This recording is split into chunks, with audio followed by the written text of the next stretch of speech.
आप जानते हैं कि गौ माता ने सभी महिलाओं को ऐसा कौन सा श्राप दिया था जिसके कारण सभी महिलाएं आज तक पीड़ित हैं? गौ माता का एक ऐसा श्राप जिसे टाला नहीं जा सका। दोस्तों, क्या था वो श्राप? जानने के लिए पूरा वीडियो देखें। नमस्कार दोस्तों, आपका हमारे वीडियो में स्वागत है। चलिए आगे बढ़ते हैं और जानते हैं गाय माता ने सभी स्त्रियों को क्या श्राप दिया था। दोस्तों, एक समय की बात है जब भगवान श्री कृष्ण अपने सिंहासन पर बैठे हुए थे। तब देवर्षि नारद मुनि उनके पास आते हैं और कहते हैं, हे प्रभु, आज मैं मृत्यु लोक में भ्रमण कर रहा था।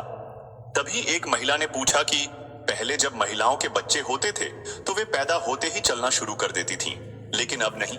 ऐसा क्यों है प्रभु? मुझे इस प्रश्न का उत्तर मालूम नहीं था, इसीलिए मैं आपके पास आया हूं। कृपया मुझे इस प्रश्न का उत्तर बताएं। श्री कृष्ण कहते हैं, हे देवराशि, आपका यह प्रश्न सभी महिलाओं के लिए बहुत महत्वपूर्ण है। आप इस प्रश्न का उत्तर जानना चाहते हैं तो ठीक है, मैं आपको एक कहानी सुनाता हूं। उस कहानी से आपको पता चलेगा कि महिलाओं के बच्चे पैदा होते ही क्यों नहीं चल पाते। तब देवर्षि नारद कहते हैं कि प्रभु, मैं यह कथा पूरी सुनूंगा, कृपया मुझे कथा बताएं। दोस्तों, अगर आप भी जानना चाहते हैं कि इस सवाल का जवाब क्या है तो दोस्तों वीडियो को अंत तक देखें और वीडियो को लाइक भी करें। तो मित्रों, श्री कृष्ण कहते हैं, हे देवर्षि, एक नगर में रामचंद्र नाम का एक व्यक्ति रहता था। रामचंद्र एक स्वार्थी व्यक्ति थे। रामचंद्र के पास एक गाय थी। वह गाय दूध देती थी और रामचंद्र उस गाय को हरा चारा खिलाते थे और दूध निकालकर बेच देते थे। रामचंद्र स्वयं गाय का दूध पीते थे और अपने परिवार के सदस्यों को भी दूध पिलाते थे। रामचंद्र के घर की दिनचर्या गाय के दूध से चलती थी। रामचंद्र का समय इसी प्रकार बीत रहा था। कुछ दिनों के बाद एक समय ऐसा आया जब गाय ने रामचंद्र को दूध देना बंद कर दिया। जैसे ही गाय ने दूध देना बंद किया, रामचंद्र ने उस गाय को खाना खिलाना बंद कर दिया। और एक दिन ऐसा आया जब रामचंद्र ने गाय को बहुत मारा और घर से ले जाकर जंगल में छोड़ दिया। अब बेचारी गाय अकेली रह गई, जंगल में इधर उधर भटकती हुई। और एक दिन वह जंगल में बने एक मंदिर के पास आती है और भगवान से विनती करते हुए कहती है, हे भगवान, मैं आपसे यह विनती करती हूं कि हमें गाय की योनि में डालकर कितना गलत काम किया है। श्री कृष्ण कहते हैं, हे देवर्षि, वह गाय कहती है, देखिए, आपकी 84 लाख योनियों में जो सर्वश्रेष्ठ योनि है यानी मनुष्य की, उसमें कितने पाप और दुष्कर्म होते हैं। गाय आगे कहती है कि उस आदमी ने मुझे अपने घर में रखा और जब तक मैं दूध देती रही मुझे हरा चारा खिलाता रहा। जैसे ही मैंने दूध देना बंद कर दिया, उसने मुझे चारा भी नहीं दिया। इतना ही नहीं, उसने मुझे अपने से दूर फेंक दिया। अब घर के बाहर इधर उधर घूमती हूं। अब जंगल में चारा और घास खाकर पेट भरती हूं। हे भगवान, तुमने जो सर्वोत्तम योनि बनाई है वह कितनी स्वार्थी और लालची है। श्री कृष्ण कहते हैं, हे देवर्षि नारद, धीरे धीरे समय बीतता गया। बेचारी गाय इधर उधर भटकती रहती थी। जब भी वह गाय रामचंद्र के द्वार पर आ जाती है तो रामचंद्र ने लाठी लेकर के उस गाय को जंगल की तरफ, खेतों की तरफ भगा करके आ जाता है। श्री कृष्ण कहते हैं, हे देवर्षि, धीरे धीरे एक दिन वह गाय गर्भवती हो गई। जब गर्भ 3-4 महीने का हो गया, तभी उसी जंगल में एक स्त्री आई।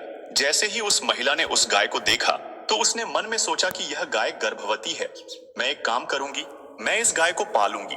जब यह बछड़े को जन्म देगी तो यह गाय मुझे दूध देने लगेगी। तब मैं इसका दूध खुद भी पीऊंगी और अपने परिवार वालों को भी पिलाऊंगी और इसे बेचूंगी भी। लेकिन जैसे ही वो औरत गाय पकड़ने जाती है और अपने पति को बुलाती है, जब तक उसका पति वहां आता है, गाय वहां से जा चुकी होती है। धीरे धीरे अधिक समय बीतता गया। श्री कृष्ण कहते हैं, हे देवश्री, जब उस गाय के प्रसव का समय आया, तब वह गाय एक सुनसान जंगल में सुरक्षित स्थान पर गई और एक बछड़े को जन्म दिया। श्री कृष्ण कहते हैं कि हे देवर्षि, प्रसव के कुछ समय पश्चात वही स्त्री घास काटने उसी जंगल में गई थी और जैसे ही उसने दूर से देखा तो एक गाय ने अपने बच्चे को जन्म दिया था।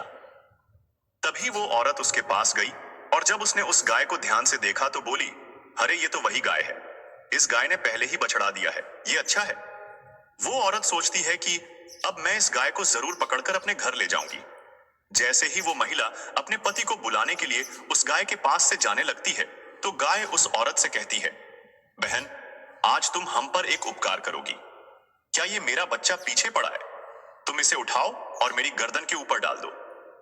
मैं अपने बच्चे को लेकर किसी सुरक्षित जगह पर चली जाऊंगी, क्योंकि ये मेरा बच्चा 8 महीने बाद चलने लायक हो जाएगा। 8 महीने बाद अपने पैरों पर चलने लगेगा।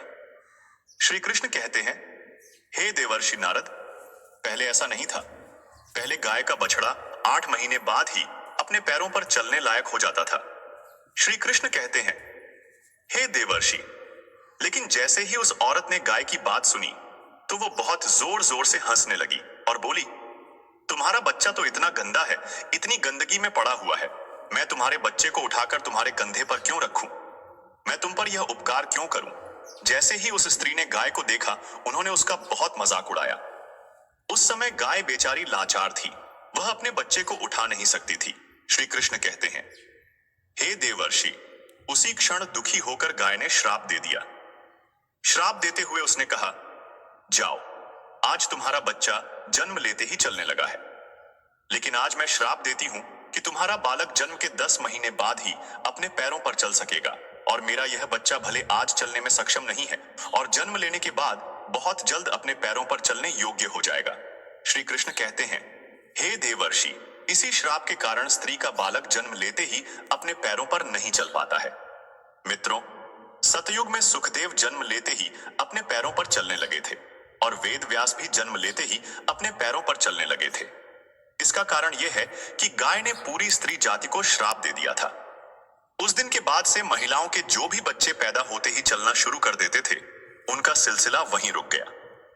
गाय के श्राप के कारण महिला का बच्चा 9 से 10 महीने के बाद ही चलने और अपने पैरों पर खड़ा होने के योग्य होता है, और गाय का बच्चा उसी दिन से अपने पैरों पर चलने के योग्य हो जाता है और चलने भी लगता है। इसलिए किसी की भी आत्मा को ठेस नहीं पहुंचानी चाहिए, किसी के मन को दुखाना नहीं चाहिए, और यही सनातन धर्म का सबसे बड़ा धर्म है। गोस्वामी तुलसीदास ने लिखा है, परहित सरिस धर्म नहीं भाई, पर पीड़ा सम नहीं अधमाई। यानी दूसरों के भले से बड़ा कोई धर्म नहीं है, इसलिए हमें असहाय पशु पक्षियों की सहायता करनी चाहिए। गाय के श्राप के कारण सभी पशु पक्षियों के बच्चे जन्म के तुरंत बाद चलने लगते हैं, लेकिन महिलाओं के बच्चों पर इसका विपरीत प्रभाव पड़ा कि महिला का बच्चा जन्म के तुरंत बाद चलने में सक्षम नहीं होता। वो पैदा होते ही नहीं चल पाता है। एक महिला की गलती के कारण आज पूरी मानव जाति की महिलाएं श्राप का दंश झेल रही हैं। दोस्तों, आपको यह जानकारी कैसी लगी?